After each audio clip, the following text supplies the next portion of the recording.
nerds and nerdettes and wee little nerdlings all. It's your buddy Big Johnny G for Two Gun Pixar presents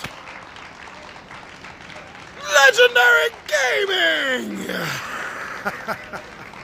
So I'm out and about with the selfie stick once again. Well, it seems to be working for now until I get a new tripod. So I am here because I want to talk about Tabletop Takeout Tuesday. It's been a couple of weeks and I am back with another one. Now this is something I've done I think once or twice before, but it's definitely not common to find here on Tabletop Takeout Tuesday. And what is that? It's an expansion! I usually talk about games themselves and not the expansions because without the game, the expansion is nothing. But you know, sometimes an expansion comes out that honestly and truly feels like part of the core game. And that's what's happened now. This totally feels like part of the core game. And I love it so much, it was kind of a no-brainer for me to figure that that's what I'd be talking to you about. So, I'm going to lay the groundwork down, and I'm going to tell you about this expansion, and if you have the base game, get the expansion. If you don't have the base game, but you're planning on it, get the expansion. And if you're not planning on getting the base game, you should change your mind. So the game I'm going to be talking to you about is Frontier Town. Woo! And this is an expansion for Shadows of Brimstone by Flying Frog Production. This is a game that mixes the genres up.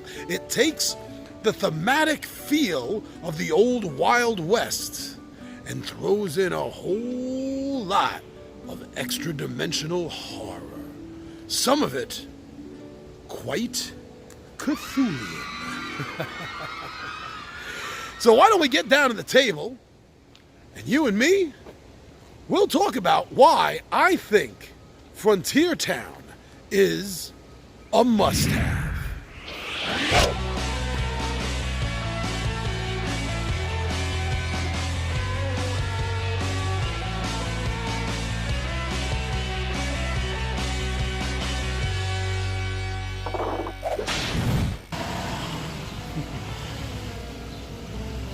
All right, thank you very much for joining me down here at the bench.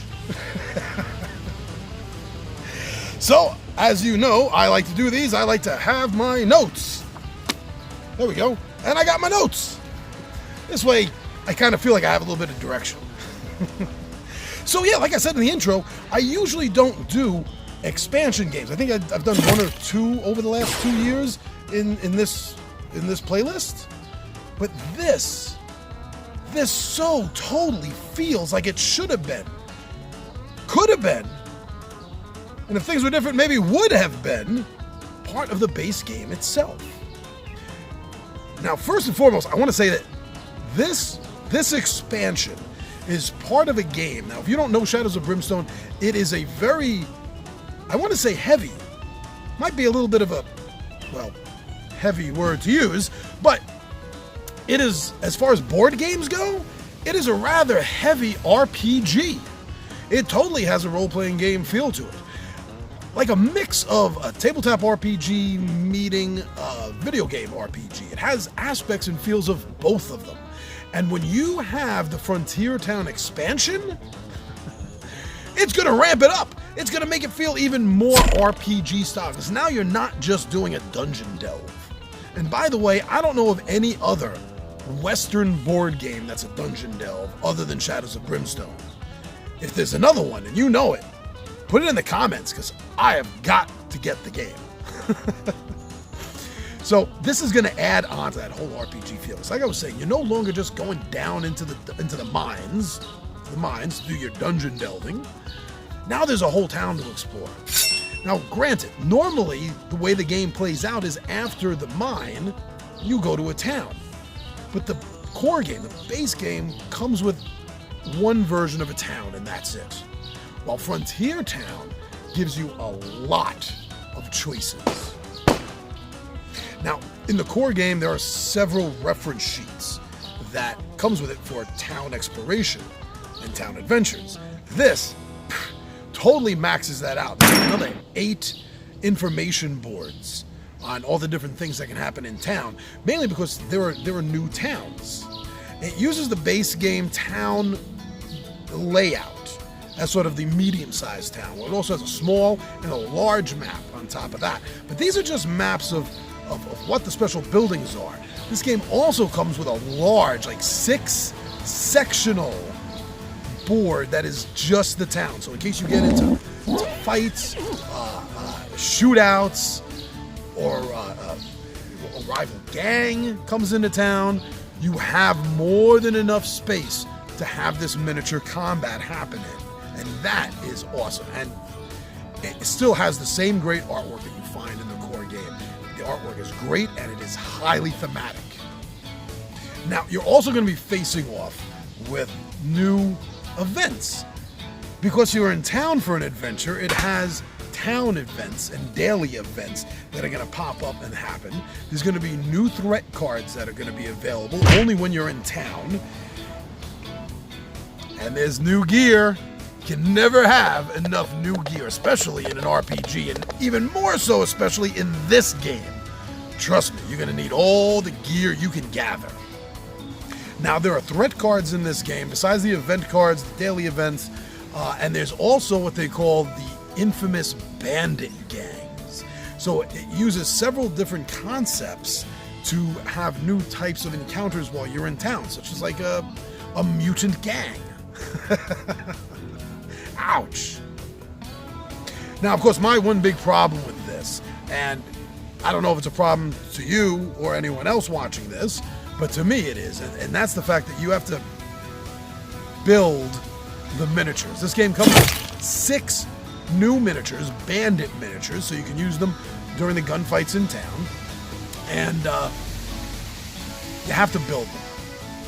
And I am horrible at this. This is one reason why I don't showcase Shadows of Brimstone a lot on my channel, because I'm really embarrassed, honestly embarrassed, the way my minis came out.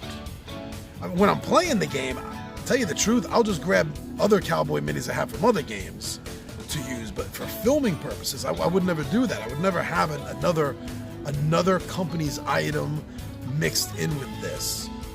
I mean, outside of role-playing games when I mix and match terrain, but for board games, I wouldn't do that. I would almost feel like I'm insulting the company, and I don't mean to do that. I am just horrible at building, and forget about painting at all.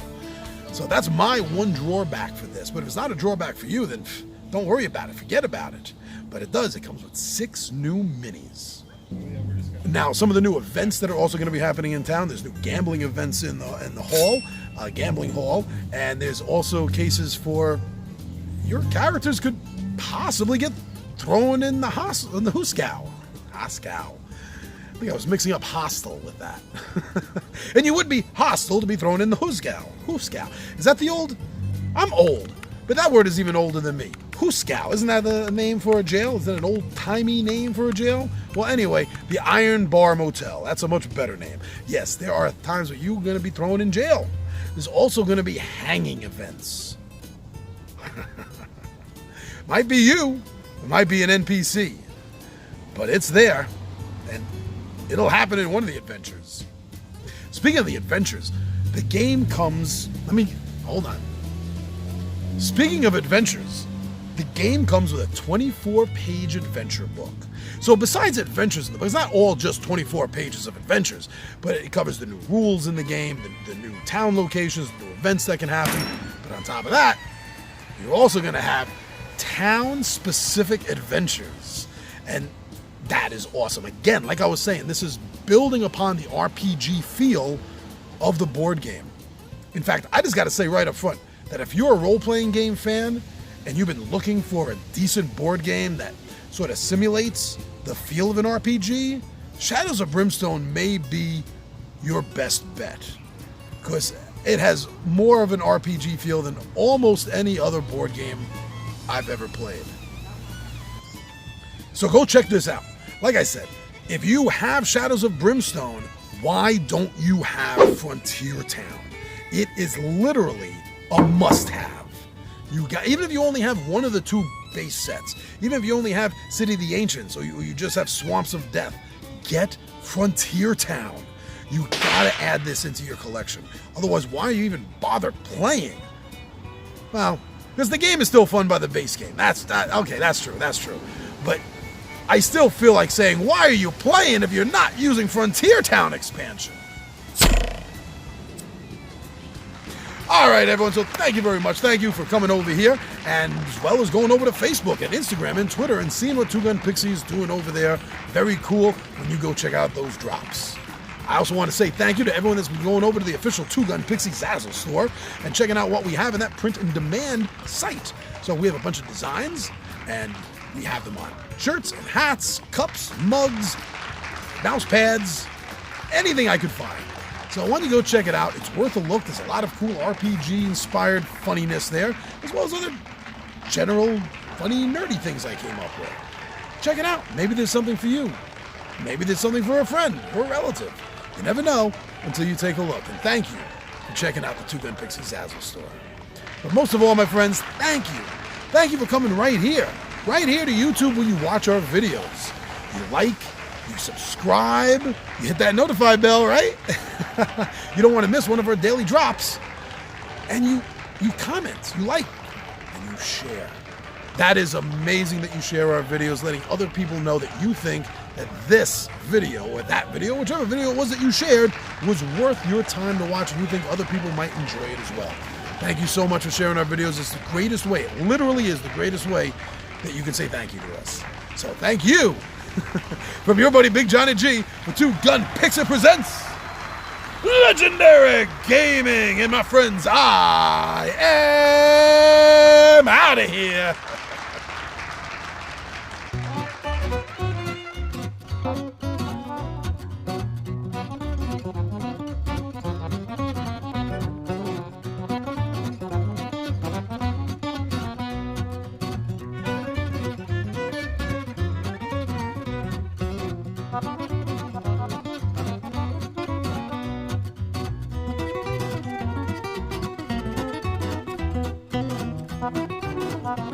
Thank you.